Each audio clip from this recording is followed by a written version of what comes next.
Yeah, word. All right, word. cool. The shorts. So you seen it. So you seen the shorts. So if you listen to our podcast, you know how I usually start this. If you don't, welcome first and foremost to our very first live episode of the 95 Plus podcast. Yeah. Yes, sir.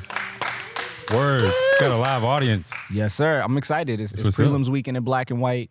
We got a bunch of dope stuff that's gonna be happening this weekend, and glad to have y'all in our living room. So with that being said, as we proceed To give you what you need. to give you what you need.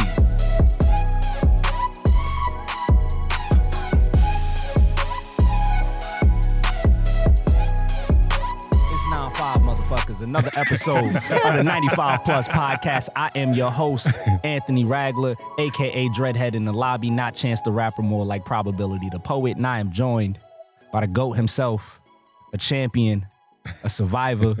Y'all know him from the SCA after parties. Y'all know him as DJ Pez, Sexy Foam, the 2016 United States Barista Champion. Yup. What up? Top what up? 6 in the world and not 6. Give it up for Mr. Lem Butler. How you doing, man? I'm feeling good, man. It's good to have the live, Yes, sir. session going on. This We gonna got be some dope fun. guests. We got a Yes, dope we do. audience. Yes, we do. Yeah. You know what? I'm gonna let you take the first introduction. You pick who you want to intro real quick for our guests. We got I some mean, lovely you know, guests. since we are down south, I'll start with my boy over here to my right. We got Tyler Montague in the house. What's up, Tyler? The single smoothest in Single U.S. Barista Championships history. Yeah. My man had a whole date on stage. Like, I mean, if Luther Vandross was in coffee, he'd be sitting right beside me. nice. But The owner of Brew right here Sheesh, in Raleigh. Yep. It still feels unreal. Yeah, But I bet. Welcome to the podcast. Well, thank you. Thanks for having me. Welcome to Black and White. and I am extremely excited to introduce and interview this guest here. A former coworker of mine, a really good friend. Mine too. When we talk about 95 plus, we came up with that name because it details our journeys through the coffee industry, which for us is literally that 95 route up and down the East Coast, all the way from Lem to Boston, me to New York, down to DC, and then now both of us here in North Carolina. So we got to go to the very tip of it, Boston ourselves. Give it up for Kaileigh Mulligan, y'all. How you What's doing? up? Bam Town. What's up? Yeah. Oh my goodness. So And how did it end up like two Southern boys over here on the right side? Yo, I let the guest of honor pick her seat and said I will fill it in. You give me a colorful chair to sit in. Yeah, for real. Come on, That's where I'm gonna be. Of course, you got it. It's smooth. We now record at a space not too far from here, about 20 minutes away. And for the first couple of episodes before we got our furniture in there, I was lugging these from the roastery over to that spot. Yeah. So We did do an episode right over there. yeah, by we the did green one right coffee. over here and Yeah. one right over there, Yeah. where we just pulled these out the office and was like, all right, cool. I guess this is colorful enough. This will work. Give us a little pop in the room. Mm-hmm. So now we went to our actual spot. We were like, well, you want to keep the colorful chairs? We was like, absolutely, let's do it. So yeah, welcome y'all. Thank For you real. guys for Thanks for agreeing coming to come down. on. Representing Slayer in the house. Yep, Slayer is in the house. We got Slay. the owner of Brew in the house. So we got a lot of coffee experience and coffee journey to talk about. But before we get into that, I actually do want to start off with one thing that's been kind of calling to me. I didn't talk about it before, but Glitter Cat Barista announced that they're officially closing their doors after 5 years of amazing service to our coffee industry. I myself, Tyler, are both beneficiaries of the work that have been done with Glitter Cat. Lem was a mentor for multiple years with them. And Veronica, Eric, we just want to thank y'all for all of the work that y'all have for done. real. Crushed it. 5 all of years. the people was that dope. you've helped. And just this moment right here, like, wouldn't happen had I not had you guys. So Yep. thank y'all for everything. That work Officially has never changed the gone game. unnoticed. Thank you. Yeah. So let's get into you guys' stories a little bit. To kind of walk people through the journey. We started the podcast with us kind of telling our stories, and like how we got to the point that we ended up connecting. So I'll start with you, Kaileigh. Tell us a little bit about your background, how you ended up in coffee, and just where you are now within this.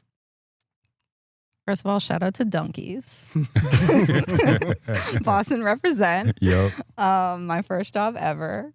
I probably wouldn't be in coffee, honestly, if I hadn't worked there. I got a lot of like really over the top training, obviously, because it's like a huge corporation. And it was in my hometown, and I just did that for a job because it was like 3 blocks away. And when I went into college, I was looking for work, and I was in fashion school, and I was like trying to do retail, and everyone was like, "You're like." Wait a minute, hold on. You were in fashion school? I missed that. I mean, I missed that. I mean, you missed it, but you could make any get. sense, right? No, not time. Nope. No, I'm I spinning totally it back. missed that. We worked together, and I never knew that. No. I never knew that. Yeah. I may have never known it, but it makes total sense. It does make I mean, sense. come Fashion on. school It does make sense. dropout. I mean, but you kill a game. You've definitely given us some looks over the years. So come on. Thank you. That's means a lot to me. What school was it, if you don't mind me asking? I went to LaSalle College. Okay, cool. Little private school in Newton, Mass. I only went to fashion school for 1 year. I actually ended up getting my degree in psychology, but I was like trying to get a job, and retail was not having me. They were like, "You don't know how to do this," so I wound up working at a coffee shop. Okay. Because I had tons. That's a perfect degree for coffee. It was Right? absolutely the perfect thing coming from Dunkin' Donuts to get me a job quick in college. So I just worked at a couple of little coffee shops. There was one that I really, really liked that I would actually go get sandwiches at on my break because the coffee shop I worked at just had coffee that was terrible. They actually had this, they were owned by these like 2 guys with a lot of money who didn't know anything about coffee. And they had like a whole distillery tank. And they were like, "We brew our coffee with distilled What? water." How big was this tank? It closed within months. It was like the worst coffee ever. I met some really great people that are still my friends there, though. And the place that I went and got sandwiches at on my break is now known as Pavement Coffee. Oh, word. Yeah, in no Boston. pavement. Yeah. So they were looking for people that were like into coffee. And I was like, I had trained on my first ever manual machine. I worked on an FB80 at that place. And the FB80. yeah, Damn, old school. It was so word. pretty, all black. And yeah, so I got the bug of like, ooh, I really like this thing. I want to know more about it. And so I interviewed with them. They were looking for people who wanted to do coffee because at that time they were called Espresso Royale Cafe, and they served bagel sandwiches. It was like a total like second wave divey Word. little shop with couches everywhere. And Did they have carpet? they didn't. Okay. They did not have, but they had the largest floor I've ever swept and mopped hundreds of times in my life. So yeah, I worked there. I met a lot of my dear coffee friends there in Boston over on the BU campus. And I worked there for years. Went on to do some like kind of side consulting, like training stuff for a couple different companies. And then ended up getting a chance to manage a shop. I actually like Pavement had changed their coffee program over from a local roaster over to counterculture. And that's sort of how I learned about counterculture and wanting to work with them. Took their trainings and stuff. And I just was like, this is amazing. I can go to their lab and like learn all this stuff. And so I sort of figured out like talking to Jake Robinson, shout out, at that time was the trainer at Pavement and then left to go to counterculture, sort of like gave me the ins and outs of like how to get a job there. And so I took a management job because I knew they were going to look for that at counterculture. And I managed a shop called Blue State Coffee on the Boston University campus for a while. I loved management. I was shocked. Like I was just like, I saw the managers before me and was like, how do I do this crazy job? It was so busy. Line out the door every day, and I just loved it. But it got me in with that manager qualification to work at counterculture. So I had met that year at the main conference. If anyone remembers, the main conference was in Rhode Island, hosted by New Harvest roasters out there, and I met Park Brannon, still a good friend of mine. And kind of told him I was thinking about moving to New York. I always wanted to work at counterculture. And when something opened up, he hit me up. And so I moved to New York City in 2015 to do that. Did account management and training for them for a few years. My job sort of got ripped in half, and it was like do account management and be a salesperson, or stay in the training lab and like do the education stuff. And I was sort of like, I've done education for years and years. Like, let's try this other thing. So never saw myself being a salesperson, but here I am. Like, it's been almost 6 years I've been selling. So been at Slayer now a year and a half. Really? It's only been a year and a half? I thought it was longer. What? I was like, I thought it felt longer. 3 years. Yeah, I started at SCA was my first week. Really? Oh, yes. Yeah, No, you in were Boston. completely telling the truth because I remember that. I remember us talking about when that pivot happened. Yeah. It just, so much has happened in the world that it doesn't feel like it was only a year and a half ago. I know. But I know. Yeah, so that was the trajectory. Donkeys to Slayer. Yo, shout out Dunkin' Donuts for creating coffee prodigies, because apparently that's the route we should have taken. I should have learned that before I ended up in my first spot.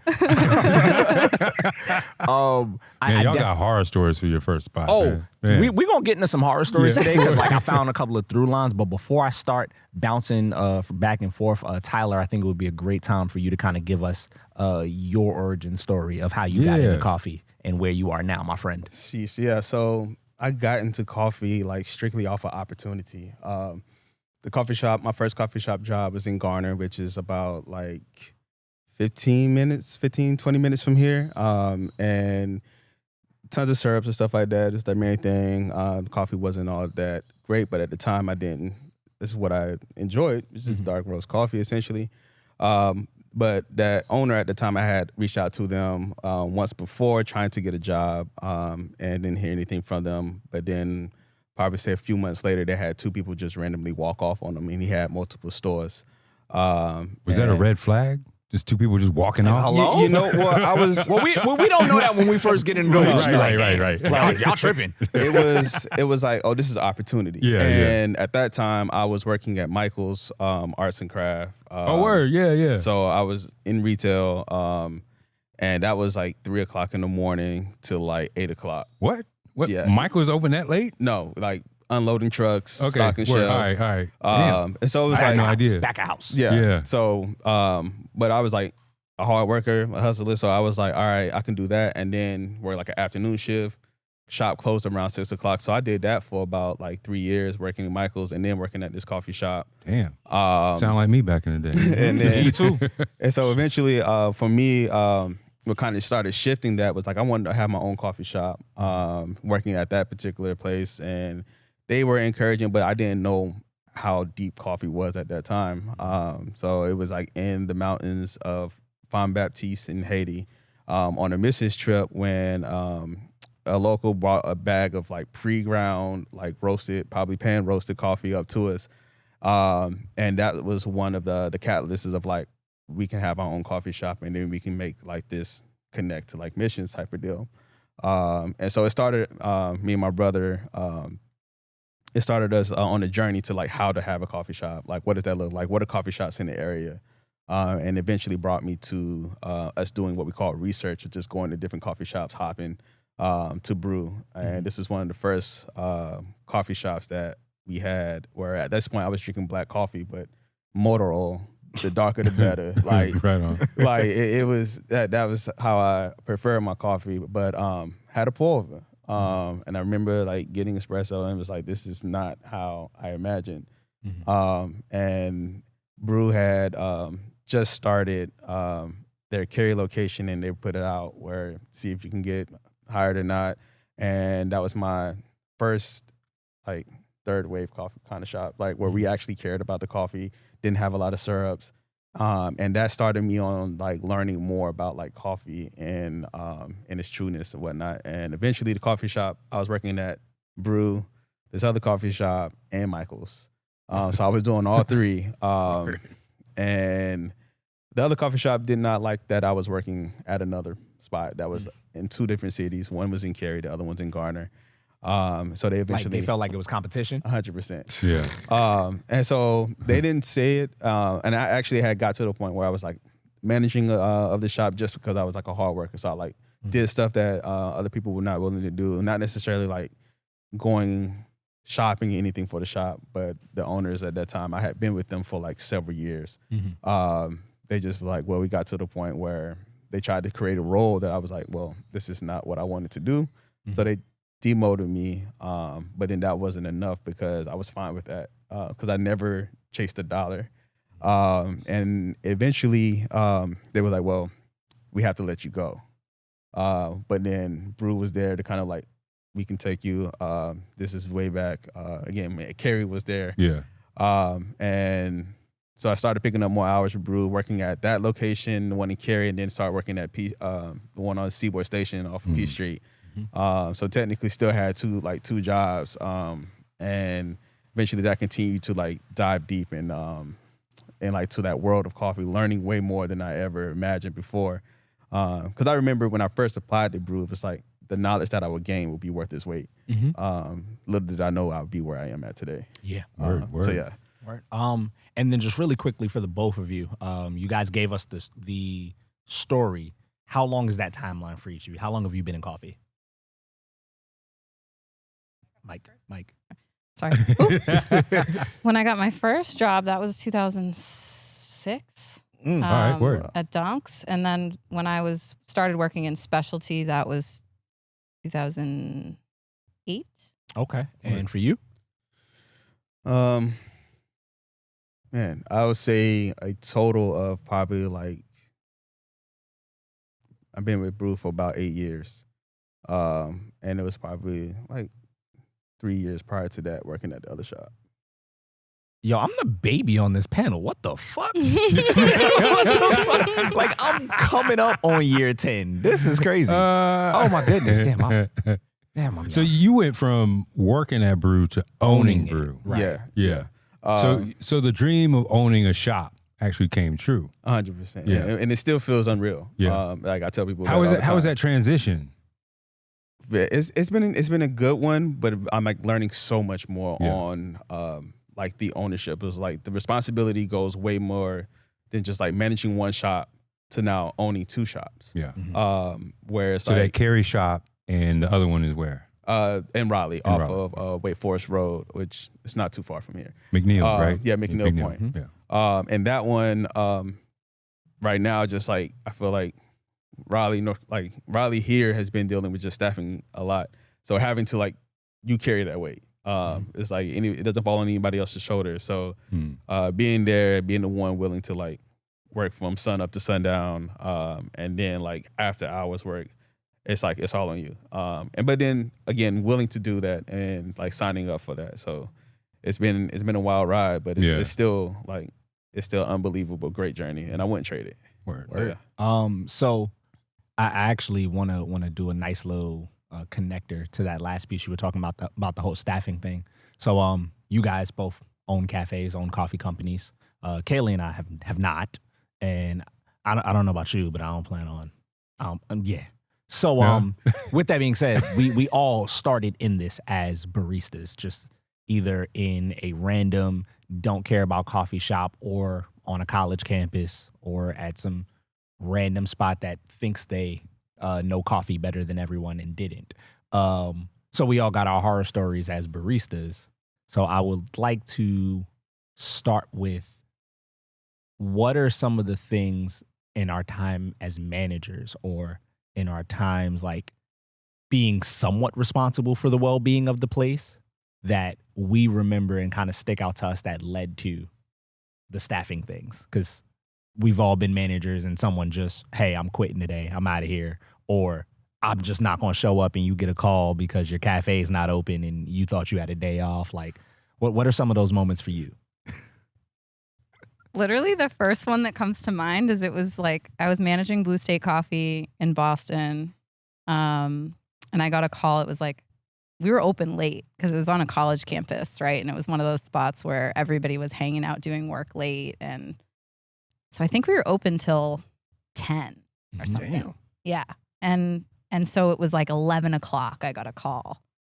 It was a blizzard, and the Oh, that's right. This is key- Boston. This is Boston. Yeah, we get snow up in the Northeast, bro. Yo, it was- Blizzard? That's was- what drove me away from Boston. It was that year in 2015 when we got 100 feet of snow. Oh my Yes. goodness, yeah, that took out New York too. I remember that. There were snow farms, guys. Yeah. Super fun stuff. It actually got to the point where it was funny. It was like the snow kept coming and you could barely even walk down the street. Like Yeah. you couldn't even see cars. Like, and it was just to the point where there was nothing we could do.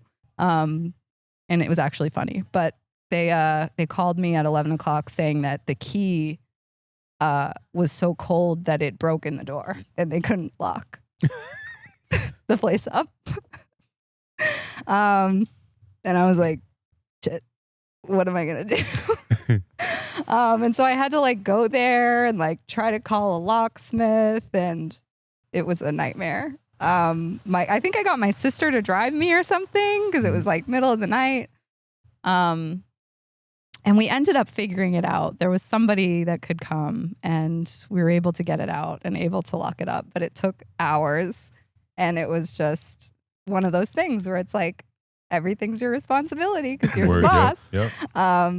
And I was like 24 or something. And was your staff like around your age, or were they like older or younger? Like, what was that like? Yeah, a lot of them were a few years younger. Okay. But some of them were close to my age. So when I managed my first cafe, I had the exact inverse relationship. I was 21 when I got the role, and all of my staff was at least 5 years older than me, like everyone. Wow. So it was this thing of like being that kid that they have to listen to, that they're like, I mean, yeah, you care about this place more than us because, like, you know, you managing it, but like, what do you look like telling me what to do? So high school with Boston that's around. Yeah,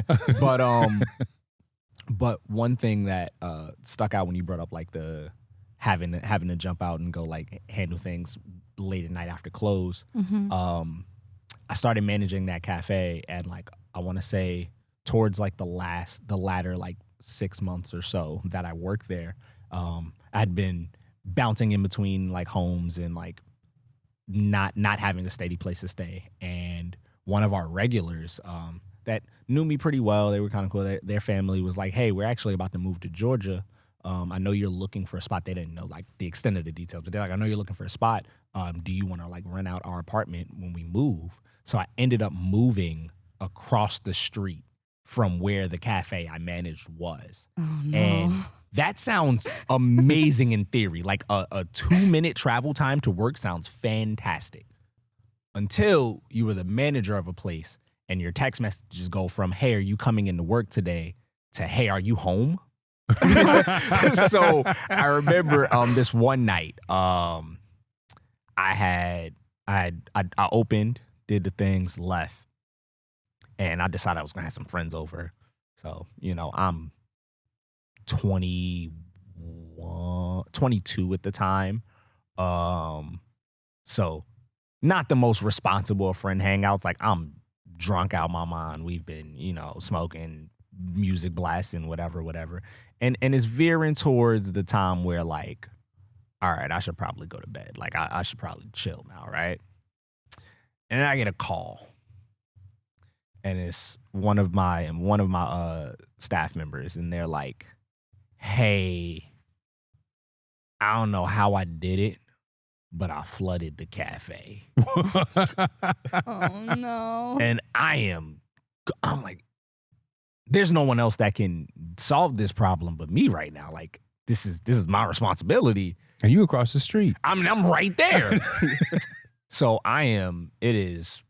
Everybody grab a squeegee and a mop. No, not everybody. This cafe was a corner. You remember, you know what cafe it was, right? I'm not gonna say their name because come on. But you know, Come on. I'm not gonna do that. Come on. There's reasons I ain't gonna do that. But there's a little. It's like a go little there. sliver. Little It's like- postage stamp of a cafe. Yeah. It's a little sliver, right? Yeah. So like, Brooklyn? first off, what happened? Brooklyn? Yes, in Brooklyn. It's in All right. Brooklyn. But so it's like right on the corner of this block, and like it's so small that it's like you could step in the front door and trip out the back window. There's no back window, but like you get the idea. So with that being said, like closing staff is one person. Opening staff is one person. And you might get somebody in between the two on the weekends to like bridge the gap, right? Like we'll work half the shift with one person, the other half with the other person. But for the most part, you're there solo. So there's no everybody grab a squeegee.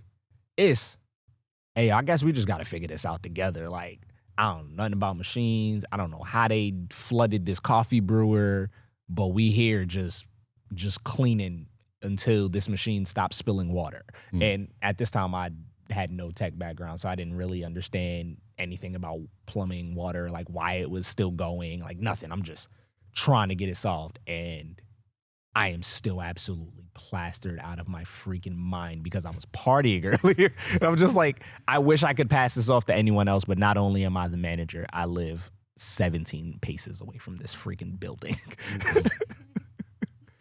I mean, you're new at owning the shop, you can go back to like when you worked in the shop. Honestly, There's I was some sitting horror there stories. thinking, I'm like, I didn't have really too many stores as a manager. It wasn't until owning the shop when I had those phone calls. And it's nothing like getting a phone call or a text message at like 5 a.m. and just Wake up. like, and it's like just so happened because like that's like I start my day like early, but like I'm not expecting to see anything on my phone to be like, hey, I can't come in. And then it's like being that as busy as I am, it's like I can't just like jump ship and go. So now you have to figure out who can we fill in this gap. Yeah. Or do we've had this happen somewhat recently. It was like, all right, scramble. Do we close down half of the day till we can figure somebody to get there? Or do we have this person limit the menu and we done both? Yeah. So we're still trying to figure that out at times until we can get a better system in place. But that's been probably the biggest challenge, getting those 5 a.m., 3 a.m. text messages. Because you don't live close. No, I'm a good 45 minutes. Yeah, you're in and Garner, right? This is a North Carolina 45 minutes, which means you're in 45 miles. That's 45 miles. 100%. A New York 45 minutes is like 3 blocks driving. But North Carolina, nah, you far. You are a good mile away. So I live in Clayton. Clayton, that's right. Yeah. And this is not actually like the town of Clayton, which is a little bit further away. And so yeah, it's a good 45 minutes true to work on a good day with no traffic. So when you get that message, just like, all right, like everything's just go. And because not only do you have to get there in 45 minutes, you got to get everything set up and ready to rip. go. Which pivots into my next question, because we all got an answer for this one. Y'all, what is the fastest amount of time that y'all have opened a cafe in? Yeah. Like, how quickly could you get it done if you need to get it done? Like 0 minutes. 0 minutes? Word. Mike. Like 0 minutes. Like you walk in the door, you open the cafe, you let the people in, and you're like, we're gonna do this, I guess. Word. Yo, like, No dial in. Them first 3 customers, we're gonna figure it out together, baby. No, we're gonna hours have we some go. really nice conversations with those first few people. Yeah. Yo, I remember one time, of course, I'm going to keep telling drunk stories because that's just like the nature of how bad that time of my life was. I mean, it's Brooklyn. Yeah, it was Brooklyn. I had just turned 21, just started managing. Like, I was still a freaking artist touring and stuff. So, like, I just ended up in spaces late at night that I had no business being in, right? So, this one time, I go out for a friend of mine's birthday. We go to this lounge that's over, and because you know New York, you know the area, near Lincoln Center. So it's like Lincoln Center is like at the bottom tip of where Central Park is, right? So we go to this lounge over there. We leaving out. It's like 2 a.m, right? Leave out the lounge. To this day, I don't remember walking from the lounge to the train station, but I know it happened because I do remember walking onto the train. I did all of that, like, of my own power, right? And it's a relatively straight shot train line to where my house was at the time. And I got on train like 2. I knew I had to open the next day. I was like, cool, I'm gonna get home, shower, change, we good. I'll be fine, right? Man, I woke up. And I woke up like right at the stop that I needed to get off at to go to my house, right? So I'm like, cool. Hopped out the train. New York, most of the trains are underground. Hop out the train. I'm like, cool. I'm gonna hurry up, go shower, bounce. I'll be good. And I get outside and it is bright as I don't know what. I'm like, What time is it? And I'm like, I have 13 minutes to open the cafe right now, guys. I'm at least 25 minutes away from this cafe in an Uber. So I call the Uber. I take off over there. There's like 5 people waiting at the door, which I don't understand. Like, I want consumers to explain this one to me. If you pull a door, no lights are on, and it's locked, that would mean it's closed in some capacity. It's that magic moment where they think it's going to open magically. I would love to know what forming a line and standing there is going to do. Like, also, once again, this is it's like open it faster. No. But here's the other part of it. Like, remember, once again, this is like a freaking like hallway of a cafe. Yeah. There's no back door for me to walk into that. Like, you think I'm gonna come out the back and like magically the cafe. No, I gotta pass y'all. You walk through the crowd. You're a celebrity. So it's like 5, 6 people sitting there. Crack the door open. I'm like, all right, listen, if you want drip coffee, it's gonna take about like 7 minutes. So like, I'll start figuring out this espresso real quick, what y'all need, and just start rocking. Just cafe's open. Dialing as you go. We gonna figure it out. One of these is gonna land at 25 seconds. I don't know. About you, man? Yeah, pretty much similar situation. Well, I mean, as soon as you get there, you just go for it. Mm-hmm. I mean, first thing we start up the drip coffee, just because like you can do everything else while you just trust the drawer's good. You know, it's like, all right, we'll figure that out tonight when closed if it wasn't off. And then, like you said, like we're dialing espresso, and as soon as I get one that's ideal numbers, that's going to that latte that's going straight back out the door. I haven't had that situation that I can remember. Maybe I blocked it out of my memory, but like I've known, like there's been times where I'm like rushing through the door because like either like I've woken up late or like just happened to hit traffic, and it's like this is going to be a great day. Food does not count at that moment. There's no food available so we just pass all of that. It's coffee. Now, when you said trust the drawer's good, I thought about like right before I became a manager. It was like 2 weeks before the person that gave me the manager position was leaving to go to law school. I was closing with them one night. They opened, I was the closer. We had like maybe a 2-hour overlap. And I get in, and they're like, they just look disheveled. Like they just messed up. And I'm like, yo, what happened? Like, you good? He's like, all right. Today was the day that I was about to like say, screw this 2 weeks notice. I'm done. Like, I'm out of here. It was like, so I came in, I opened the cafe. You know, I'm rushing because that's what happens. We show up a little later than we're actually supposed to show up for our open. You know, man, I opened the drawer to go count the drawer for the morning. Drawer was empty. I was like, oh, dang, okay. Maybe whoever did it, like, they accidentally put the float in the safe. Let me just go check the safe. I opened the safe, and the safe was empty. Oh, somebody quit. Somebody quit and got the exit bonus. And it was like, yo, I really almost just like just locked the door back and went home. Man, somebody got that exit bonus. Somebody ever get the exit bonus on Daily Grind? Nah, man. Okay, good. Like, I'm telling you, man, we didn't have like horror stories. I mean, it took me like 10 minutes to open the shop once because I fell off a cliff on my bike. Yeah, and got all cut up. Yeah, I bike to work when I worked in cafe because Chapel Hill is very biker friendly. You know this, and I would take the trail to campus, and I would leave at like 5:30 in the morning when it was still dark. And maybe you shouldn't take the trail in the dark, but I did take the trail in the dark, and I knew this trail at the back of my hand, and there was this one spot that had this nice 15-foot drop into a creek, and there was a lot of roots, and you have to hit those roots really hard and fast, otherwise you stop. You're gonna snag, and if you fall right, you have trees and the hill goes up. If you fall left, it's a 15-foot drop into a creek. And I hit that root and I fell 15 feet. I was clipped in to the pedals and I fell 15 feet into the creek. Bike was bent up, leg was bloody, and I was halfway to work, halfway home, and I had to open the shop. And I was like, I know there's no parking on campus. So I got a rock, beat out my rim, so it could roll, and went to campus. Blood down my leg, opened the cafe in 10 minutes. I just wrapped it with those white towels, and I was soaking wet and just rocked it, So I do need to ask the both of y'all, what are some of the distinct experiences that y'all have, specifically running cafes that were on college campuses? Because I can only imagine that is much different than like a cafe that's like out in the neighborhood in a residential area, or like, you know, like for me it was like in a residential neighborhood. Yours is a little bit more commercial, but like on a college campus, like I'm sure that the culture there is a lot different than what we're used to.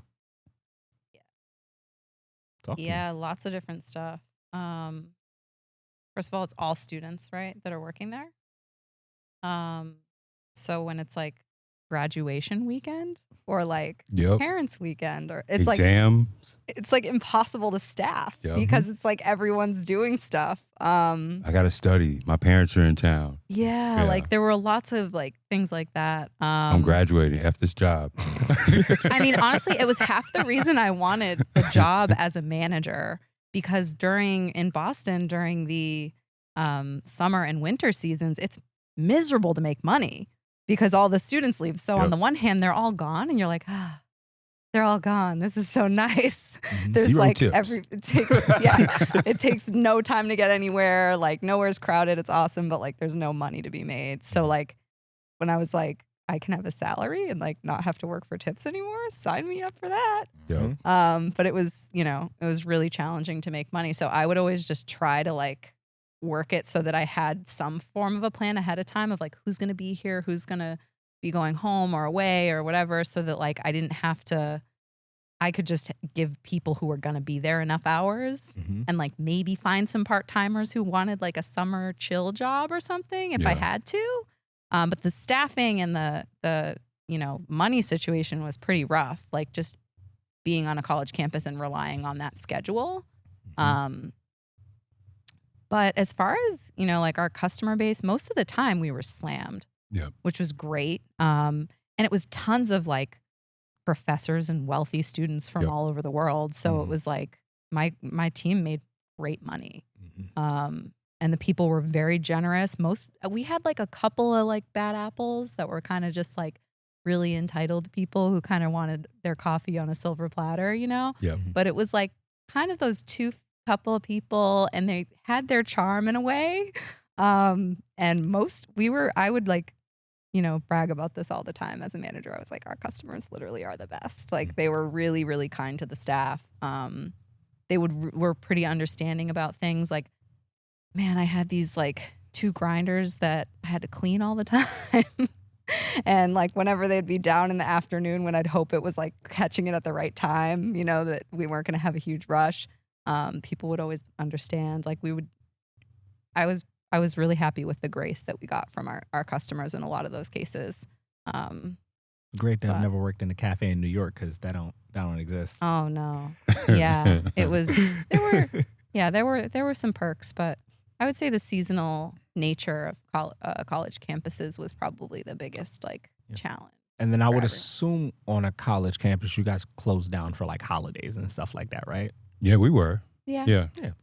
So I bring that up because you were talking about how like during those seasons where it's hard to find staffing, like graduation, parents coming into town, so on and so forth. I remember this one time, same cafe I've been talking about this entire episode, my first holiday season as a manager. I'm talking with everybody, hey, what do we want to do for Thanksgiving, right? Now the cafe that I worked at is a like Aussie Kiwi inspired cafe. They don't care about Thanksgiving. Like that just doesn't matter to them. That's not a holiday. So ultimately, like he wanted to stay open. I'm like, cool. Like I'll probably do like limited hours or something. But I'll check and see who's willing to work it, who wants to be there. We'll give them a little bonus, right? So did my survey of my staff, and the answer was none of them. And I'm the manager, and we gotta be open. So in my mind, my first, amount of time of like managing, I go, okay, cool. So that means I gotta be here all day, right? So work the whole day Thanksgiving, open Black Friday. So open to close and then a clopen. And I'm like, cool, I'm gonna do this. And then nobody has any excuse next week when I disappear because my birthday is December 1st. So Thanksgiving happened, and then I'm like, cool, I am out of here, like right after this. So I'm out. Ironically enough, I went up to Boston shortly after. I had a really good friend of mine that went to Wellesley. So I went to go visit them. And I'm taking the mega bus back home the following week. And I think this is around the time that my boss is doing payroll. They hit me up like, why do you have such and such amount of hours this week? I'm like, well, nobody was here for Thanksgiving, so I had to work the whole thing. And he's like, if you have staff in the building that aren't willing to work holidays, then you need to hire different staff. And I'm like, huh? I was like, I don't know how to help you with the fact that like Americans celebrate holidays. Yeah. Like Thanksgiving, like they were with their families. Like I solved the problem. I didn't bother you. Like I just dealt with it, which I thought is what I was supposed to do because I was at one of those cafes with the owner that's like, if I have to come in here, it means something's wrong. So my logic was, this is how I don't bother you at all. And yeah, it was still the wrong answer. Oh. Wow. Talk to us a little bit about your college campus experience. Oh, it was dope. It was dope, man. We always had staff. Except for the beginning of December when exams started. Okay. And when they bounced, all the professors would just tip us like $50. Sometimes they put $100 in the jar. Of course, everybody wanted to work during those shifts. And then at the end of April, exams started again. And that was just tough to get people in. So I worked a lot. I mean, I worked a lot anyway. Yeah, but you also were like done with school at this point. Yeah, I was right, done. So it was easy. And we were so busy that, you know, we worked, we were open Monday through Friday, and we closed early on Friday, like 3:00. Nice. And weren't open on the weekend. And so, yeah, like Jane was like, yeah, y'all just take the weekend off. She didn't need to open. She didn't want to open. It's like, word. That was dope. I've had one experience ever where I worked at a cafe that wasn't open on the weekends. That was when I was doing the program at Salesforce. But outside of that, I could never imagine a cafe going, yeah, we're going to be closed for the weekend, because that's when all mayhem ensues in most cafes and the places that I have lived. Because metropolitan cities where people are like working all the time, this is when they go get to sit down and enjoy themselves. So like just imagining like, hey, we got Saturday and Sunday off. It's such a fun concept. And I went to campus last month, and I stopped by because the bookstore sold to Barnes & Noble, and Barnes & Noble brought in Starbucks, and they took over that cafe. And there's nothing in there now. What do you mean there's nothing in there? There's nothing.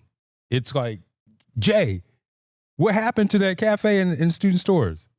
It's gone. It's like, I was like, what the hell happened? They booted Jane out, and they put in a Starbucks, and now it's completely gone. So the Starbucks ain't even there. The Starbucks ain't even there. It's like empty, nothing. I was blown away.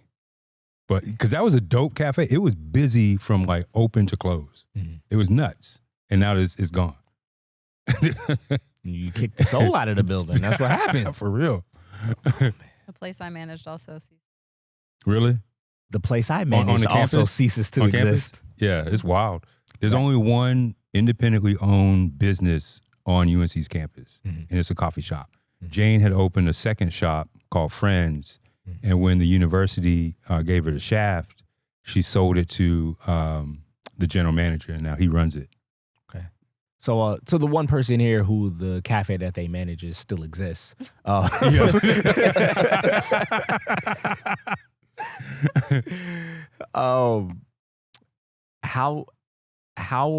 are some of the steps that you have been taking to avoid some of this hijinks? Because I think we all have kind of experienced these crazy stories and like seen wild stuff happen while we were baristas that really kind of inform how we look at like cafe culture. And you're now a steward of being able to change that. So what does that look like for you in your cafe and like in the way that you kind of want that image to be built? I feel like what helped a lot is like those who were there before me, like learning a lot from them. And then also working in the cafe, knowing how that feels and what that experience is like, and wanting to portray that to like my staff. Mm-hmm. Like one of my key things that I always like tell every person who starts is like, and it's ironically, because especially at the McNeil location, it's like we have to deep clean the whole shop at the end of the day, down to the bathroom. And on our first closing shift, it's like I cleaned the bathroom with them, and I showed them like I'm willing to get my hands dirty just as well as you are. And so it's like I feel like that's a big key factor because it's not like an absentee owner. It's like I'm here with you. I'm willing to work in these rushes. Like I'm willing to put in that extra work. And I feel like that's a big help because people will like back that up as well. If they see that you're willing to put in that work, then they'll kind of meet you there as well. Yeah.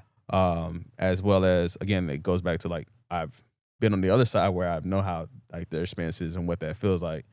So I try to like kind of like make it work for them. Like if there's time that needs to be off, then it's like not just a no because it's inconveniencing. We try to figure out ways.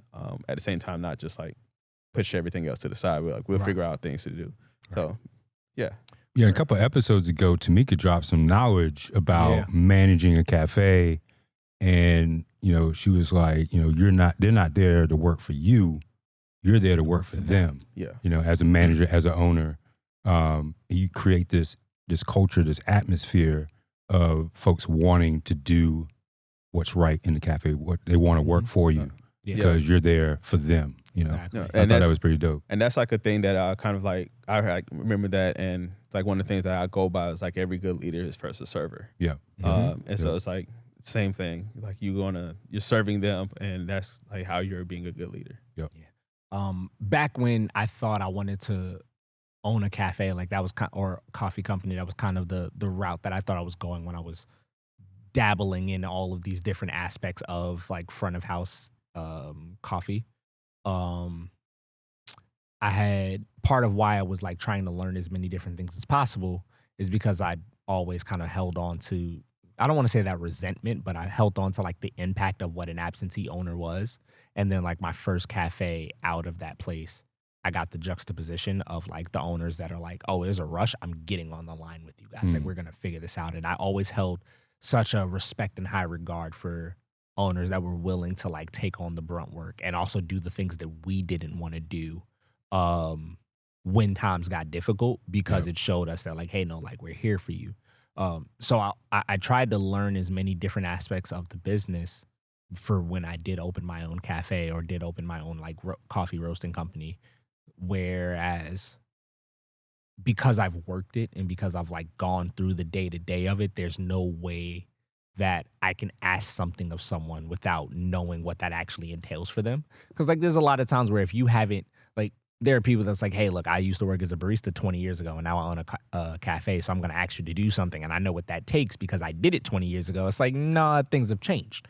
It's like being able to have a very clear understanding of the asks that you're giving to your employees or to your staff always really helps them find ways to empathize with you as well and kind of like meet you where you're at. So you're definitely on the right path with, hey, I'm willing to get my hands dirty and be down here, and I'm not going to ask you to do anything that I also wouldn't do if needed.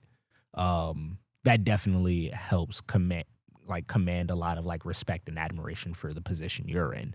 And also in the case of you, like you did a very unorthodox path to being an owner because you actually were an employee of this place until they sold to you. So you also have people by your side that know you from, hey, I was working like as your coworker and like worked my way to this point.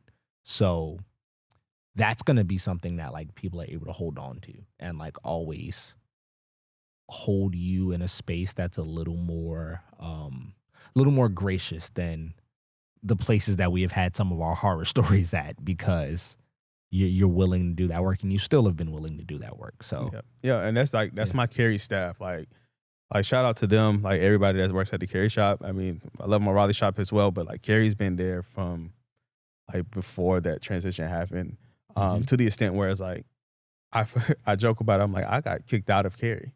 Yeah. Where I don't have to go there to work, and I don't have to worry about that shop. And so like they're definitely holding that carry shop down still. And I know that it's the quality is still good and everybody's doing just as great. So yeah. Kaileigh, how was that transition from working on espresso machines to selling them? That's got to be. It's honestly been tough. Yeah. Yeah. I went from selling like a sensory product, right, to selling a tool. Yeah. It's really different. Yeah. It's really, really different. And I was never really like a gearhead, you know, in the coffee world. Like my senses, my sense of smell, my sense of taste have always been my most like emotionally connected senses. And I think that speaks to why I got there, like why I spent so much time there, working for coffee companies, working as a barista. Like before I ever had any sort of training responsibilities or anything, I was always tasting coffee with my coworkers and making sure that what was going out was tasting good. And I cared about that deeply. And so, yeah, not selling a sensory thing anymore and selling a tool it's such a different skill set. And I've learned so much. I have an awesome team to learn from. But yeah, it's been super different. At Counterculture, I was in sales for 4 years before leaving. And selling espresso machines and grinders was just a circumstance of selling coffee, right? It was just like, oh, well, you need that, but you need this too. So here's the options. And, and over there, we were exclusive with LM. So I just was like, I have these machines and that's what you have available. You know, if you want to get a different machine, then you can do that. But I didn't have to really know very much about what I was, you know, about the equipment because I wasn't selling equipment. Like I was just, you know, it was just a circumstance. So much learning. And it made me really excited about espresso machines in a way that I don't think I was really. Like I remember getting trained on a manual machine for the first time and how exciting that was, and learning how to make latte art and like getting really obsessed with like all the little intricacies of coffee preparation. And, you know, the espresso machine is totally what introduced me to a lot of the passion I have for coffee, right, at all. But it was never, the machine itself was never the focus. Right. It was always, I mean, people is my thing. I love people. And so the service aspect, the flavor, the experience, you know, that was always front of mind. And so it's been really cool to really learn the ins and outs of how machines work and how people in the world, you know, interface with them and what they think and what they need. And it's a totally different customer for me. I mean, I was working with like coffee shop owners and baristas a lot. And nowadays that's not so much of what I do. I'm like, a lot of my sales are going to tech service companies. And so I'm talking to like people that are turning wrenches and own companies that service people. So it's just it's a completely different thing. So everybody on stage, and I'm sure like some of the folks in the audience and people tuning in who are coffee professionals didn't start out saying, I'm going to make a career in coffee. Right. There was an aha moment at some point that they were like, okay, I can make a career out of this. And we talked about this before. Yeah. When was that aha moment that this is going to be my career? When was that for you? Yeah, so it was when I got offered a job with my degree for $12 an hour. What? Whoa. Yeah, that'll do it. What? A psychology degree that you went to school for. Yeah. For 4 years. Yeah. And they offered you $12 an hour. Yeah. And this was like not 1970. This was 2012. Damn. Yeah. Can we name them? And can we shame them right now? it was like this, it was one of my internships from college. So it was a place that was like a second step emergency shelter for families. And it was just like a nonprofit organization, you know? So like it wasn't. I mean, come on. I work for nonprofits and it wasn't for no $12 an hour. Yeah. I was just kind of like, I make more money than that now, you know? And so I was working in the cafe. I was working at Blue State when I was applying for that. I had just sold my car because the loans rolled in, and I was like, can't afford this. And it was outside of the city. So I was like, it was going to be really tough to get there. And I was just like, there's no way I can do this. So I kind of just like kept working at the cafe and was like doing some training for like other companies that I knew people at, like on the side for barista training that was making me some good money. Mm-hmm. And I was kind of like just trying to navigate like what I was going to do instead when I was offered a supervisor role. And I was kind of, when I stepped into management, I had already been supervising.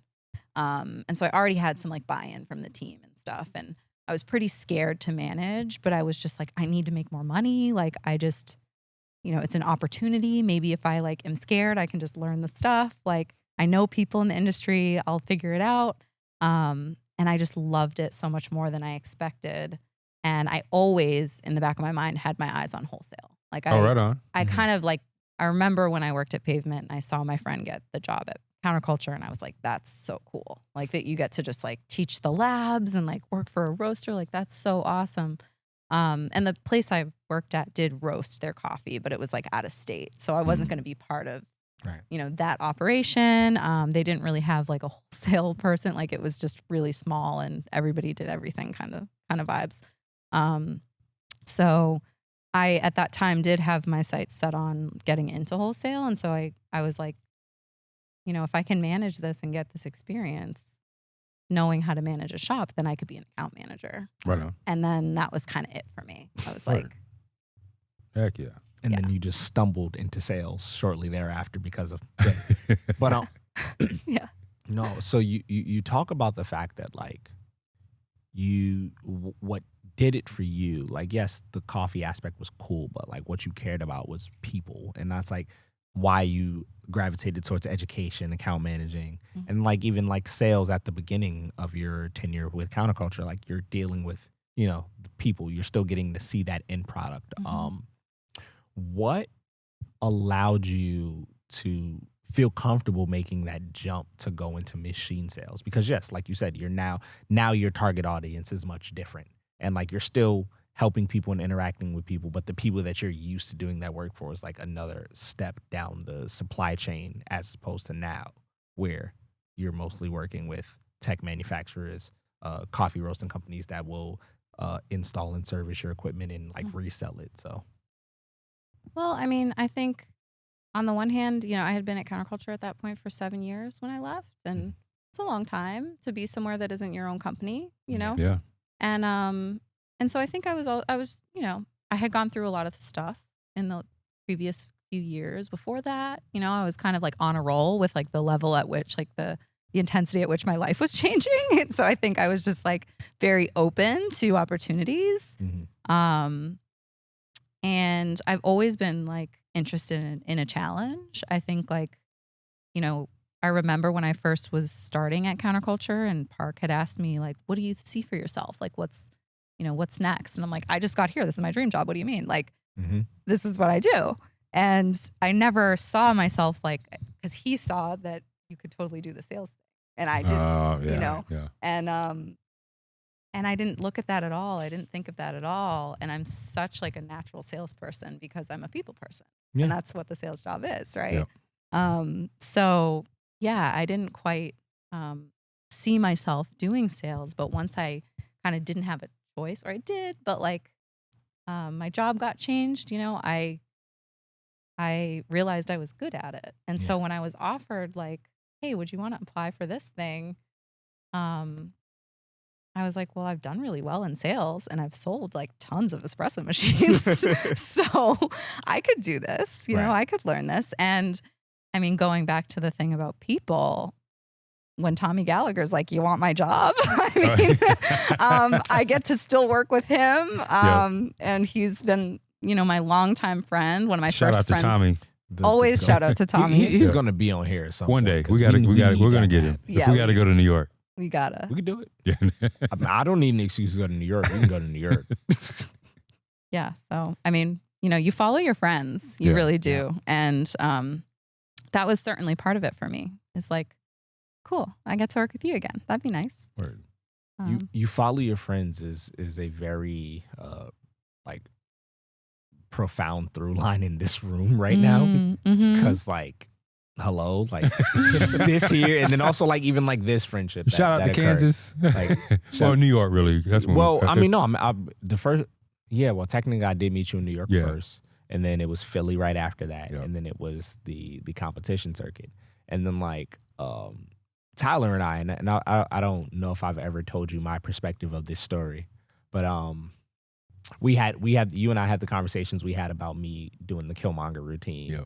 I was like, hey, look, I'll compete under black and white, but like I need y'all to like do your thing. I was like, I need y'all to let me be the quirky, moody, weird artist that's gonna try this thing that hasn't been done on a competition stage before, and I need like a specific coffee in it to be able to do it. And we ended up coming to the carbonic macerated diabenza from that year, and I remember just being like, yo, no one's gonna see this coming. This routine's finna go crazy, right? And I remember I came down for a couple of days to train with you guys before the Nashville qualifiers, the iconic, Hennessy moment or whatever, right? And I'm talking with you and Kyle, and they go, yeah, man, so Tyler Montague is also gonna use this diabetes. I'm like, who the fuck is Tyler Montague? And yo, like I had a plan here, right? So in my brain, I'm just like, wait, huh?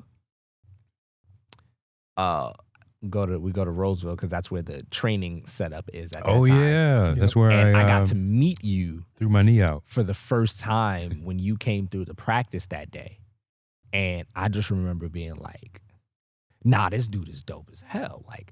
Like that whole like, who's this dude and why are we using the same coffee lasted for me maybe 90 minutes because I met you shortly thereafter, and it was just like, nah, like this is gonna be fun, and like there's another person that looks like me going for this thing. And like we didn't get to like build a super close friendship during that time because I was going back to New York, but like all of that time we spent between Nashville and then us being in the same Airbnb and kicking it the whole time in Costa Mesa, like it only added to my desire to finally make it down here, because I was like, nah, like I'm gonna have people that I really want to build with. And like that has been one of the things that I've been most appreciative of my now a little over 3 years of living in North Carolina. And man, like it's been great. You do follow your friends, and we've now constantly had our paths intertwined since I've gotten down here, and you can definitely tell that like the relationships that you build through this will like sustain you when all of the other craziness happens. And like with you were someone that I wanted to be able to build a really great friendship with when we were at Counterculture, and just the nature of my job didn't allow me to, because I was always moving. I think I told the story of my last day that I actually worked there. And that call I got from you of like needing me to go to, I forget the name of that restaurant, but it's like right in like lower side before I went to Connecticut, and I was just like, yo, their water's off. Like just I don't have the time to go there. I've been like stressing over this machine at Swallow. Like I don't have time to go there. I need to go to Connecticut after this. And like it was like, yo, you need to go do this, right? And like I was always on the move, and we didn't really get a chance to build. And it wasn't until shortly after you joined Slayer, when you came down here last year for our prelims, that we really just got a chance to finally just talk.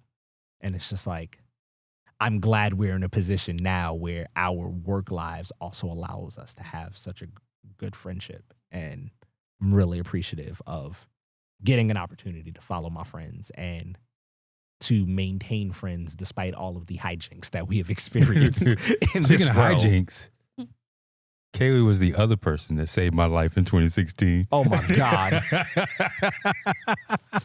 I sure did. I mean, for some reason, when that was you win, a group effort. That was me, Tamika, and Bailey, I think. Was Bailey? I think, Yeah, I think it was it was a the three of us. blackout. So, for some So reason. you don't know who was there. You just well, kind of I know it was Lem Kaileigh wasn't and there. Tamika. The rest of us were there. For some reason, Almost when you spit this win a water barista everywhere. competition, everybody all of the 1,500 people in the club want to buy you a drink. And if your max is like 3 drinks and more than 3 drinks are brought to you, things happen, you know? And you might need some assistance. How many times have I said to you, if I've fallen and I can't get up. If I would have won, I would have been the last Black Barista champion. Like, I need you to understand, they're not letting us back in the door if I win, ever. Like, yeah. Well, if it wasn't for Kaileigh and Tamika, they probably would not let us. That's the thing. Back in the door. Your limit is 3. Yeah.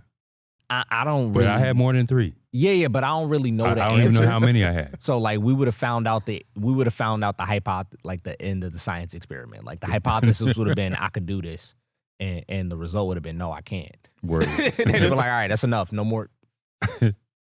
So with that being said, we've kept you guys here late as hell, and yeah, appreciate y'all coming out and sticking around for real, and our guests. Yes, for real. Seriously. Yeah. I just want to say, seriously, like, thank you guys for agreeing to be here. Y'all are 2 people that y'all know how I feel about y'all. And it means the world that you guys were willing to support us, like, as early in this journey as we are in this. Like, it means a lot to get people that we care about to be a part of it and to be a part of these timestamps that we're going to always remember. And we're grateful for everything that you guys have been to us as friends, as colleagues, as business partners, coworkers, and we just want to hopefully like be able to make this a medium that provides more positivity and amplifies the stories of really amazing people that we come across within our journey. So, Kaileigh, Tyler, thank y'all for everything. Thank you guys for being here, man. Appreciate y'all for real. Such an honor. Thank you. Of course. Thank y'all for sticking around, coming out. Late at night. We're going to be back here early tomorrow. It's prelims at Black and White Roasters this weekend. We got the party, the throwdown, the competitions, baristas and brewers. I'm going to be a zombie when y'all see me tomorrow. But we really appreciate all of you for showing up, and y'all have no idea how much things like this just lift our spirits and just helps us to be the people that you guys have gotten to know within the industry, because like it's an opportunity to pour back and to remember and reflect on the things that made us passionate and care about this space, despite everything that goes on through the hijinks and just the industry at large. So thank you all for being a part of this journey. And with that, man, that concludes another episode of 95 South Plus podcast, baby. Yo, Jay, peace. 2 times. There we go, man.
We let y'all get away with this for too long. Yo, do you want to get some questions from our guests? Since Yes, this is the sir. first Yes, time sir. First time we got ever people had out guests. We got an audience here. Y'all got some questions for any of us on anything? Ask anything y'all want. Yo. So I got yeah. So Brew by Jay, you should check him out at Brew by Jay on Instagram. Dope cat. He asked, how did I get a job on campus, and how did I go from working in a cafe on UNC Chapel Hill's campus to going to counterculture? Both of us studied and graduated from UNC. And what did I study, right? So my path to college was not my path. That was my parents' path. They did not go to college. They did not finish high school. So they instilled in me that you're going to college and you're going to be a lawyer like your uncle. So that was my path. I wanted to do music, but they wanted me to go to college. I visited UNC's campus at 16, fell in love with the campus, and I wasn't going anywhere else. I applied to UNC, and ECU was my backup in case I didn't get in. So I got there, struggled, did 2 years, left, moved back to Boston because I wanted to get back to my roots and see if I can do it. But I couldn't because it was too damn cold. The blizzard of 94 drove my ass back to North Carolina. I worked in nonprofits for a while. And then in 97, I was like, well, I just got to finish up. So I went back to school and finished. I graduated I started in poli-sci. I did some paralegal work, and I decided that law school was not for me. That's why I ended up in Boston. Did nonprofits in Boston.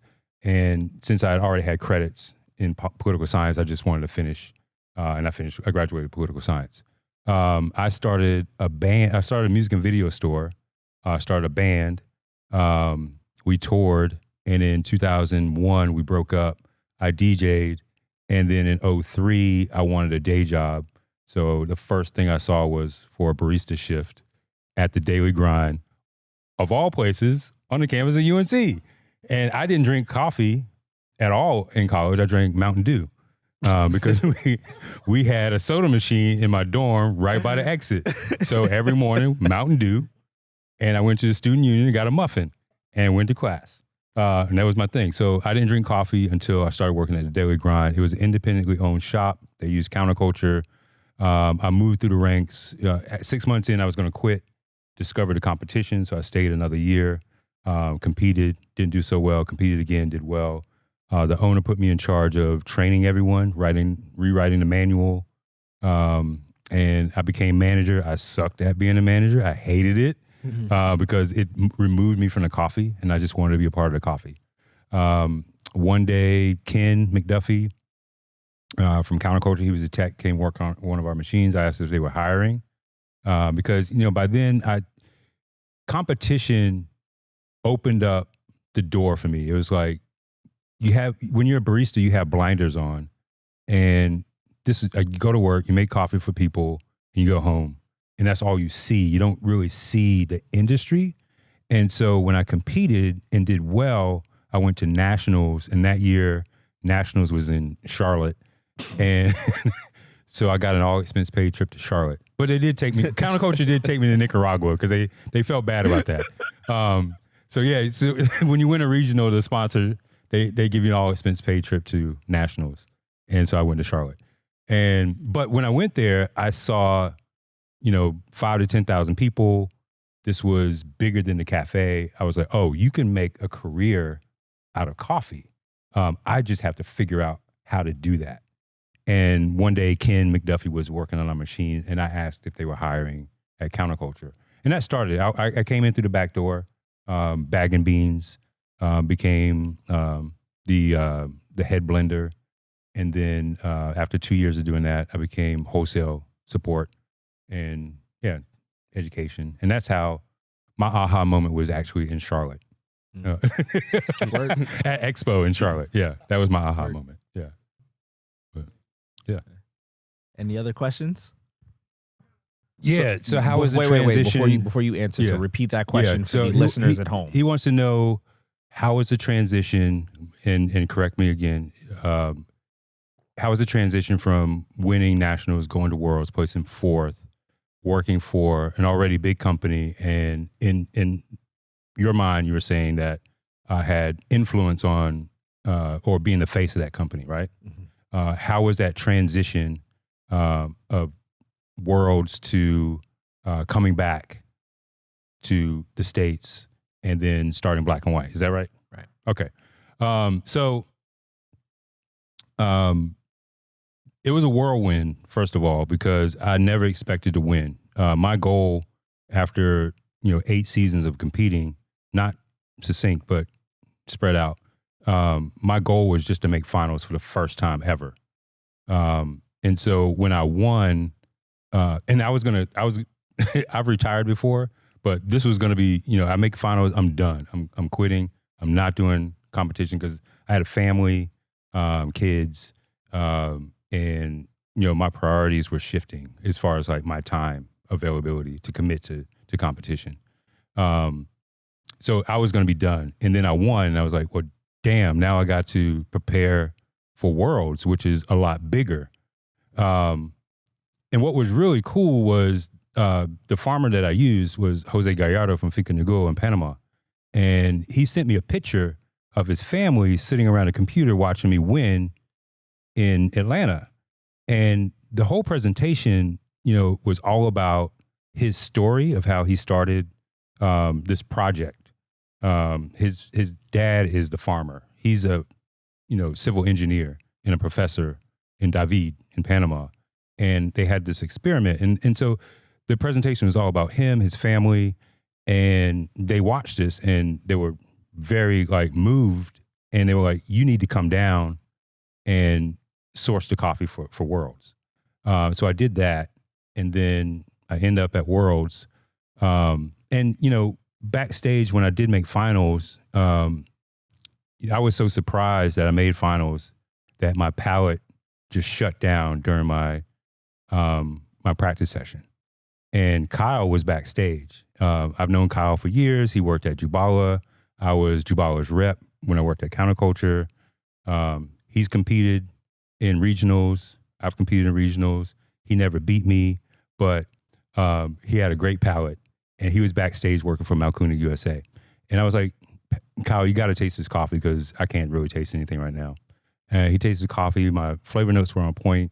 And so after I won, I was like, why don't you just come with me to Dublin?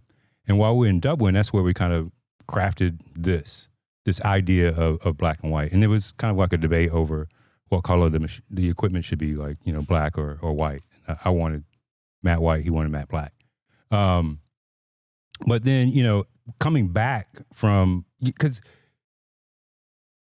the world stage is different because you have international baristas who basically do what you do, right? And you're all in this room, and it's special. And what you're doing means something. But when you come back to the US, I just won this thing and I did well in Worlds. It's like, what? A barista competition? It's like, oh, it doesn't really mean anything here. But there it means everything, I didn't think placing in finals would mean anything. I thought you had to win. And I'm walking through the expo in Dublin, and people are asking to take selfies with me. And I'm like, are you serious? I met the 2005 World Barista Champion, and I've only known him through magazines. And I'm like, dude, can I take a selfie with you? It's like, no. I want to take a selfie with you. And so it means something. But when you get here, it doesn't really mean anything, So that was tough coming back. And then with Counterculture, they couldn't figure out what to do with me because I've been there for 10 years. I've won this thing, did really well. I've been teaching classes for 8 years. So what's next? I wanted to, sell green or buy green coffee. But that position was filled. And so they couldn't figure out what to do with me. So they gave me 4 bosses and it didn't feel right. So, I coached Kyle to win in Seattle. He won. Then we went between him winning and us going to Seoul. We crafted this more than just a debate, but more of like, let's create something that could, have more purpose, create opportunities for people. Let's build it to a point where we can create opportunities for people in coffee. And so we crafted that over the entire summer in how to purchase Back Alley, which was in Wake Forest. He had mentored Dr. McKenzie for a while. It was one of his former professors of like what equipment to buy. He actually told him to buy that roaster, that 15-kilo roaster, because he was roasting in the alley of his office. And that grew to a point where he needed to buy a roaster. So Kyle was like, didn't think he would do it. You should get a 15-kilo Loring. This very, very expensive machine, the most expensive roaster on the market, but it's one of the best. And he bought it. And then it kept growing and growing, and he just wanted to write books and teach. So he approached us in 2017 at the Kyle one and was like, do you want to purchase this company? And we said yes. So it all started with that machine in Wake Forest. And he won. We bought that. I walked into my employee review with Ben Helfand. Ben's my boy, but the other three bosses were not my boys. And I was like, Ben, I'm just going to save you the trouble. I'm leaving. And it felt great. It felt really good because, they felt weird about me. I felt weird about them. And I mean, it wasn't like disrespectful or anything like that, but it just wasn't, we just fell out of love with each other. Right. And it just felt good to go in and say, hey, here's this thing that Kyle and I are creating. So I'm out 2 times. 2 times. And then we went to Seoul, and he placed 6th in the world, and it was great. And he did that under Black and White instead of Malkunik USA or Counterculture, and that was pretty awesome. And I was his coach. So, and that's how, it went well. I think, And now we're hosting prelims Again. Again. All right. I know it's getting late, so let's take one more if you guys have it. Oh, he had a A, B? Okay, all right. Oh, yeah. Oh, wait. No. Yeah, let's get the B and then yours next. Perfect. What's your B? Yeah, Yeah, yes, it does. Y'all mind if I take that? Yeah, take it. Repeat the question. Yeah, I got you. So ultimately, what our friend is asking is, what is like what are our feelings ultimately on representation for people of color within leadership in the coffee industry? As the industry kind of grows, we haven't necessarily seen that leadership change, and I actually would like to challenge that a little bit. By starting off with a little bit of kind of like my journey, and I've talked about this before. My first cafe was literally right in the heart of Brooklyn, right off of Prospect Park, not far off from like some very black neighborhoods. And I was at the time, 9-year history of the company, the second black person that was ever hired. Right by the park, black neighborhood, no black people came in there ever. It wasn't until I started getting on the track to management that I got to start seeing the clientele of the place change. And prior to me being in coffee, I worked as a teaching artist. I was like a performer. I like toured, did poetry, music, stepped, all that other stuff.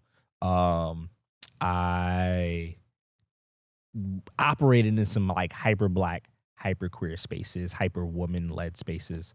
And like, this was interesting to come into this and not see that, knowing that that is a staple of New York. Like New York has so many different ethnicities and cultures all blended into the spaces, even though New York is like weirdly segregated in some ways. But when I started to get on that management track and was at the cafe every single day, whether it was because I was living across the street or because like I was working every day, I started to see the clientele change. Like, yes, the regulars still came in, the like typical crowd still came in, but a lot more people of color started to come in, and their commentary behind it was like, I didn't think this was a place for me until I started to see you here. And it always really resonated with me because there's so much that can be done inside of cafes. Like, people turn this into part of their daily ritual. People go there, bring their families, bring their kids. They do business meetings there. They just sit there all day and brainstorm and workshop stuff. And it's like a low impact, low cost, safe haven for people. And I always felt weird about why that couldn't exist for us. And I existed in so many spaces where we tried to create that for us in my other like passions in life. So when I started to see that change happening, that's what really drew me. That was my aha moment in coffee, not because of coffee in any way, shape, or form, because I didn't give a damn about coffee. Like, I really didn't. But I did appreciate it being the vehicle to allow me to make that impact. So back when I was saying, hey, I think I'm going to open my own cafe, the idea was to create a space like that for us. In my time, my ambitions for coffee has changed.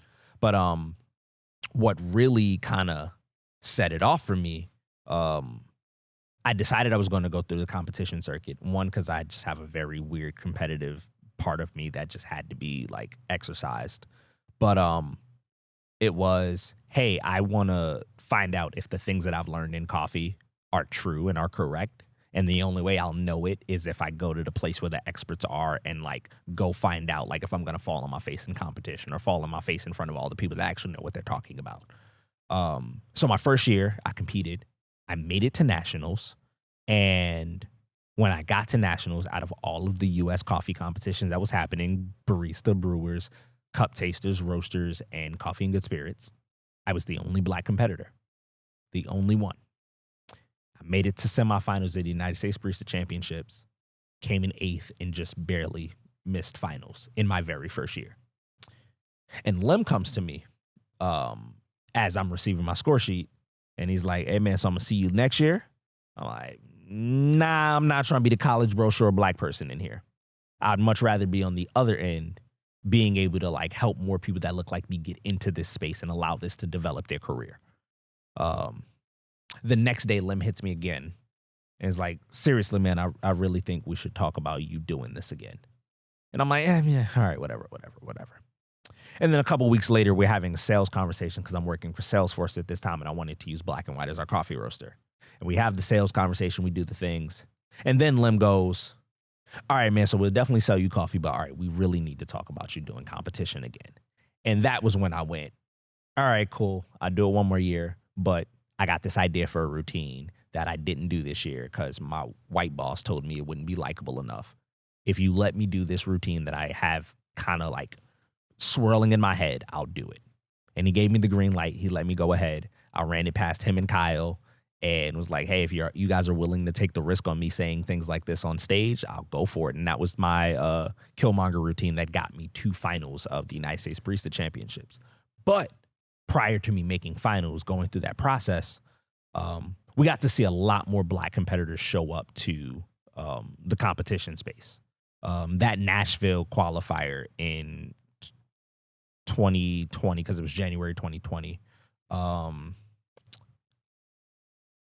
that was the most black people I have seen in Expo, like an Expo like setting ever in my life. All or on the competition stage. Yeah. All competing, all there bouncing from room to support each other every time they performed, all helping each other polish dishes, find little things that we needed from like niche grocery stores in the middle of the city because we needed to find it ASAP and didn't know how to get in, and just so much camaraderie and so much community. And it like really, really was a culminating moment for me of like, oh no, this is what happens when representation shows up, because you can help build culture and build like community and people to feel safe. And like for me, it's not necessarily that I wanted a bunch of like black people competing. It was like, I want us to find a space within here that we feel comfortable being a part of. So there were like my Alicia from Red Bay Coffee was one of my judges that year in Nashville. I think there was like 13 or 14 black competitors between all the competitions, people there volunteering, working booths, so on and so forth. And it really just like solidified for me that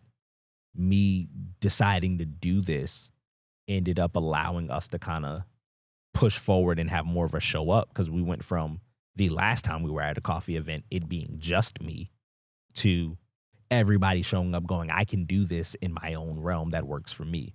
So I do think that since then, we've seen some great things. We've seen Ghost Town Oats that Michelle Johnson and Ezra Baker have put together. We've seen plenty of other companies. We've seen Brew come together. We've seen so many different nonprofits and things of that nature that are being led by people of color, and the empowerment that is happening across the board, where it's like, hey, look, if we're not going to feel represented and seen by these companies that already exist, we'll go out there and do it ourselves, and we'll find our space. And I think that that's the wave that we're in right now, where now we're going to make our way no matter what y'all do, as opposed to before where it was, this space isn't for us, so we're not going to infiltrate it. So I don't necessarily think that the powers that be in the places we've already known, like the old historical places, have changed much, but we have found our pockets to impact and make this a better space for people that look like us. And I've always been that person to see those spaces and be like, I'm going to infiltrate that space, and I'm going to keep doing it until you recognize me. Yeah. You know what I'm saying? And I'll pivot one final time, but like, one of the things that I love about the way that this has been happening now is we all don't have to do it the same way. People of color, Black people, are not monoliths. We're not one size fits all. We all think, feel, emote, communicate the same way. So it's not necessarily on us to do it the same way every Black person would. And like we kind of get pigeonholed into that feeling of having to represent all of us sometimes. And I'm like actually really excited to see the fact that like all of us are doing it in the way that best suits us. Like if you pivot back to like the civil rights movement, yes, there was a Martin Luther King, but there was a Malcolm X, there was a Bayard Rustin, there was a Rosa Parks. There were so many people that had different plans of attacks, and because pressure and change was being forced and implemented from all sides, that's how things started to move in a direction. So like, I don't think the route for more representation is everyone needs to compete, or everyone needs to own a coffee company or a roastery or a cafe or a oat milk, an alt milk company. It's like, find the way that suits you, be yourself. Even if it's not the route that I need to take, it is my job to support you and make sure you have all of the tools at your disposal to be successful, so that you can continue to help others that come from our background that aren't given the same resources to advance our careers the way that some other people have been given. Word. Your question. Yeah. Word. Yeah. So the question is, in competing, what do you find are your weaknesses? I think, well, have you competed before? You haven't competed. Okay. She's like, I'm not doing that. You always told me you were like, nah, I'm good on that. I'll sell you a machine to compete and practice on. Yeah. Oh yeah, for sure. I've never been like a sports person. Right on. Never like Kaileigh, Mike. All right. That's all not good. super That's all good. competitive, not super sporty. It's all good. But we need machines and we need sponsors. Thank you very much. Thank you very much. So, all right, Tyler, start this one off. So I think starting in the prelims of 2019, going up to Richmond to compete was my first experience. Didn't really know much as far as competition, let alone like tasting coffee, right? Whatever. And I think my big, like, going through that whole season from prelims to qualifiers in Nashville to nationals in California, I think the thing that I grew and learned the most was like truly relying on, like, I guess, my team and the practice that I had to put in for it. But starting off with the prelims, I feel like the biggest thing that I got was I got out of it, and I think my weaknesses was I had a good time. That was what I got out of it. It was just enjoying myself. And then, like, my prelims, I didn't even call no flavor calls. Somehow still was able to like make a spot because of the overall just like it was just a good time. And I enjoyed myself all the way through. I felt like when I was in Orange County, like my wife came along with me. I think I'm like, dang, the one thing I wish we would have did more was have a good time while we were there. Because even though I'm like involved in coffee, she was tagging along, and I feel like we could have did more and make that whole experience, overall experience, and to connect with more people while I was there, versus just focusing straight on that one moment. The practice is what I put in, going up to the competitions. Then when I'm there, it's like, enjoy yourself. Because that's what kept me going. That's what makes me want to do it again. Because I have fun. What I think my weakness has been in competition, it's interesting because I think my greatest strength is also my greatest weakness. And it's that I have to give a fuck. And what I mean by that is there are so many things that I have the aptitude and the understanding of by having competed for 3 years, that I know I could just do this and it would work and I could probably win. I don't have any care about doing this for just the win. Like, no matter how competitive I am, it is more important to me to impact in a positive way. Like, all of my routines have been very narrative, performance, and like storytelling based, and it's had a larger purpose. And I can circle back to the first routine that I did as a rookie, or the first year, like what I did at Nationals, where I started it off with a Maya Angelou quote that my grandfather used to say to me, which is, people will forget what you've said, people will forget what you've done, but people will never forget how you made them feel. And if I'm going to spend all this time practicing and preparing for this competition, it's not going to be for me to do just what I think is going to win and like whatever. If I'm spending all this time, effort, energy, money, mental resource into this, what I am saying and doing needs to last beyond these 15 minutes. So I purposely choose to do things that may not necessarily be the most like competitive, like to my best competitive advantage, because I think it serves a larger purpose. Up until this past year, I've always competed with an African origin coffee, which a lot of people argue doesn't win. Like, you got to get like the La Palmas and the Panama Geishas and things of that nature. I care about telling very elaborate, long form stories that like technically there's nowhere on the score sheet that actually has those points, you know? Like, for me, my weakness is the thing that has also made me good at this, which is I can't do it unless I care. I can't do it unless I feel like it's helping people. I can't do it unless I feel like it is pushing something forward that I care about and like am passionate in seeing grow. And for me, it's been the advancement of Black people within this industry and all professional industries. This past year that I competed, it was in holding grace for people and the circumstances they've been through, because I hadn't competed before this year. I hadn't competed since 2020, right before the pandemic. And of course, when the pandemic happened and hit the whole world, but also so many very pivotal and traumatic experiences happened in my own life that really changed who I am as a person. So I wanted to have a conversation about the reality of like, we're all human before we are professionals, and like finding ways to remember that grace and then pass that on to other people. So like, I could do the very easy, like, hey, I'm going to pick this coffee. I'm going to tell the story that the judges want to hear. I'm going to make it sound good and be pretty and be precise and go win, because I have the aptitude to do that. But that isn't going to service me in any way, shape, or form. I care about this lasting beyond the 15 minutes that I do it up here. So that's the thing that I've kind of like held on to, is like, oh, this is like where my weakness comes in. But it's also the thing that has made me be able to do well, because I haven't gone up unless it's mattered. I don't want to speak unless it improves upon silence.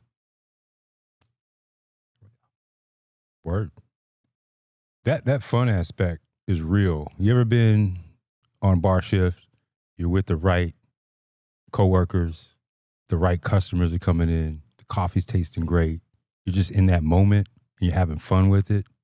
That for me is what competition should be. But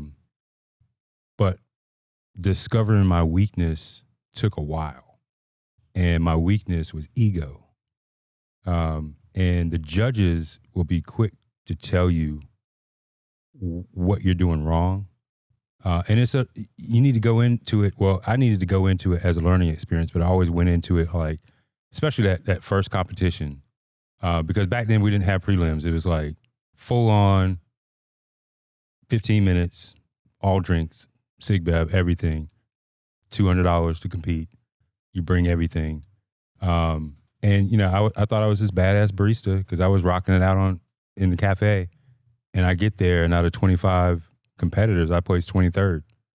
And I didn't want to listen to the feedback from the judges because I thought they were all wrong. But then once all the dust settled, I realized that, you know, all right, I need to go back and look at the score sheets and do better next year, but still approach it the same way. And I kept doing that over and over again. It wasn't until 2016 when I was like, you know, I just want to make finals. I want to have fun with this. I've got this great coffee. I'm going to talk about the farmer. I'm not going to talk about me. And then I dragged my family with me to Dublin. And then it's like 65 countries, only 12 were moving on from the first round. And I felt like I could do that, but I got really stressed out about it. And then my daughter got really, really sick. She wasn't even quite 1 yet. And this was right before I made it to finals. This was in semifinals. It was right before semifinals. And Kyle and I went to the pharmacy early in the morning. It was pouring down rain. Got the drugs, came out, had a boot on the car. I had an hour to get to my practice session. It was 45 minutes for the guy to come out and take the boot off. I'm driving on the right side of the car, on the left side of the road, go to Airbnb, drop off the medicine, and break every traffic law on the way to the convention center. And all I could think about is my daughter, how I dragged her all the way across the world. And she's struggling. And I'm here for this stupid competition. And when I got there, the volunteer was like, "You're 5 minutes late. You need to get on with your practice time." And at that point, I was like, you know what? Screw this competition. I don't care what happens. It's not about this competition. It's not about me. My daughter is sick, and I make it in the finals. And then I realized that, you know, this whole time I'm letting my ego dictate my presentation. And it just clicked on me that, you know, for me personally, if I remove ego from coffee, the coffee shines. It's all about the people. Mm-hmm. It's all about having fun. Mm-hmm. It's about service and that community aspect. And that's what, that was my weakness the entire time in competition, ego. Sir. Huh? Yeah. All right. Yeah.